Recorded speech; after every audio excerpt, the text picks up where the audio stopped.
mogoče, nažalost, izključno samo tako in s tem tudi naslovimo manjko, recimo, delovne sile, da bi se uvedlo ponovno obvezno služenje družbi.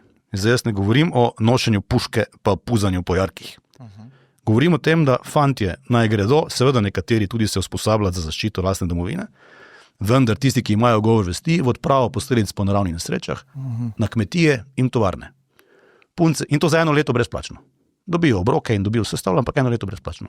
Moj prispevek k družbenemu razvoju oziroma ohranjanju družbenega sistema, kot ga poznamo, ker drugače ne bo obstal, kot ga poznamo. Dekleta pa vsa v bolnišnice, domove za ostarele, šolske bolnice, vrteške bolnice, kakorkoli, kuhinje.